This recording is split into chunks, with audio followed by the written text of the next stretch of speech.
जरा सोचिए, सिर्फ 7 साल के अंदर 2 लड़ाइयों ने हिंदुस्तान के इतिहास का रुख हमेशा के लिए मोड़ दिया और एक ट्रेडिंग कंपनी को यहाँ का मालिक बना दिया। ये सब हुआ कैसे? चलिए समझते हैं। यही तो वो बड़ा सवाल है जिसके इर्द गिर्द ईस्ट इंडिया कंपनी के भारत पर कब्जे की पूरी कहानी घूमती है। और इसका जवाब छिपा है साजिश, धोखे और एक बहुत ही शातिर रणनीति में। तो इस पूरी कहानी को समझने के लिए हम एक एक करके आगे बढ़ेंगे। पहले जानेंगे कंपनी की बढ़ती एम्बिशंस के बारे में, फिर प्लासी और बक्सर की लड़ाइयों को करीब से देखेंगे और अंत में समझेंगे कि कैसे इन घटनाओं ने ब्रिटिश राज की नींव रखी। तो चलिए कहानी में थोड़ा और गहरा उतरते हैं। देखिए, उस वक्त मुगल सल्तनत कमजोर पड़ रही थी, दिल्ली की हुकूमत का असर घट रहा था और इसी खालीपन को भरने के लिए कई ताकतें, जिसमें ईस्ट इंडिया कंपनी भी शामिल थी, मौके की तलाश में थीं। इस टाइमलाइन पे नजर डालिए कि सब कुछ कितनी तेजी से बदला। 1707 में औरंगजेब की मौत के बाद से लेकर 1765 तक, यानी 60 साल से भी कम समय में सत्ता पूरी तरह से कंपनी के हाथों में आनी शुरू हो गई थी। अच्छा, इस कहानी में नवाबों का रोल समझना बहुत जरूरी है। ये वो रीजनल राजा थे जो कहने को तो मुगल बादशाह के अधीन थे, पर असल में अपने अपने इलाकों में आजाद शासकों की तरह ही राज करते थे। और कंपनी की पहली टक्कर इन्हीं से हुई। और असली झगड़े की एक बड़ी वजह थी ये दस्तक। ये एक तरह का टैक्स फ्री ट्रेड पास था जो कंपनी को मिला हुआ था, लेकिन कंपनी के कर्मचारी इसका गलत इस्तेमाल अपने निजी व्यापार के लिए करने लगे, जिससे बंगाल के नवाब सिराज उद दौला को भारी नुकसान हो रहा था और यहीं से टकराव की शुरुआत हुई। अब आते हैं पहली बड़ी घटना पर, 1757 की प्लासी की लड़ाई। पर सच कहें तो ये लड़ाई कम और एक बहुत ही चालाकी से बुनी गई साजिश ज्यादा थी।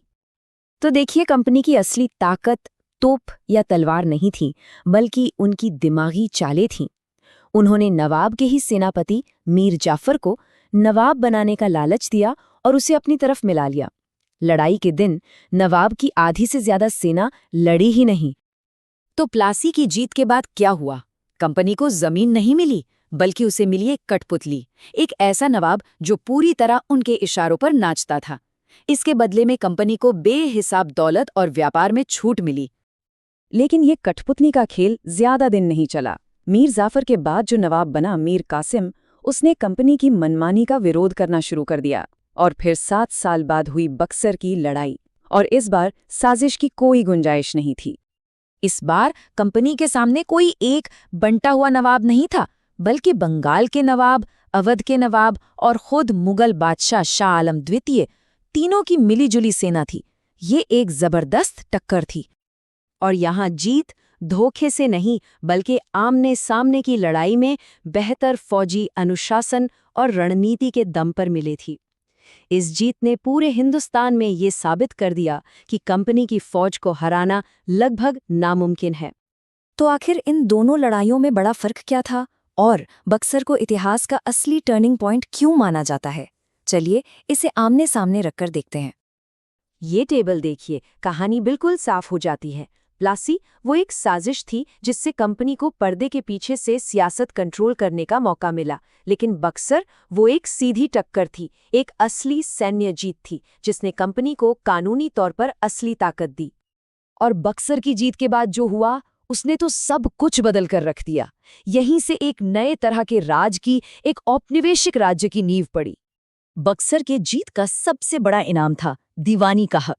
ये एक ऐसी चाबी थी जिसने भारत के सबसे अमीर सूबे बंगाल, बिहार और उड़ीसा का पूरा खजाना कंपनी के लिए खोल दिया। अब टैक्स वसूलने का कानूनी अधिकार कंपनी के पास था। इसका मतलब ये था कि अब कंपनी को अपने खर्चे के लिए, अपनी फौज को बनाए रखने के लिए ब्रिटेन से सोना चांदी लाने की कोई ज़रूरत नहीं थी। वो भारत के ही पैसे से भारत में अपनी फौज खड़ी कर सकती थी और अपने साम्राज्य का विस्तार कर सकती थी। और ये लूट किस पैमाने पर थी? इतिहासकार दादा भाई नौरोजी के हिसाब से उस दौर में हर साल करीब 3 करोड़ रुपए भारत से ब्रिटेन जा रहे थे। जरा सोचिए, आज से 250 साल पहले ये कितनी बड़ी रकम रही होगी। तो रातों रात एक व्यापार करने वाली कंपनी अब टैक्स वसूल रही थी, अदालतें चला रही थी और अपनी फौज बना रही थी। मतलब वो एक सरकार बन गई थी। हालत ये हो गई कि खुद ब्रिटिश पार्लियामेंट को दखल देना पड़ा और कंपनी पर लगाम कसने के लिए कानून बनाने पड़े। तो इन दो लड़ाइयों से हमें आखिर क्या सबक मिलता है? इनकी विरासत क्या है? इसे समझने का सबसे आसान तरीका ये है, प्लासी ने कंपनी के लिए सियासत का दरवाज़ा खोला था, लेकिन बक्सर ने उन्हें सीधे खजाने की चाबियां थमा दी। कुल मिलाकर इन दोनों लड़ाइयों ने मिलकर सत्ता को हमेशा के लिए बदल दिया। एक व्यापारिक कंपनी अब एक विशाल साम्राज्य की नींव रख रही थी, और ये वो नींव थी जिस पर अगले 200 सालों तक ब्रिटिश राज टिका रहा।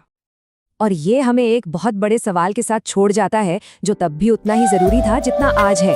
क्या होता है जब एक कॉर्पोरेशन की ताकत किसी देश की सरकार जितनी या उससे भी ज्यादा हो जाती है?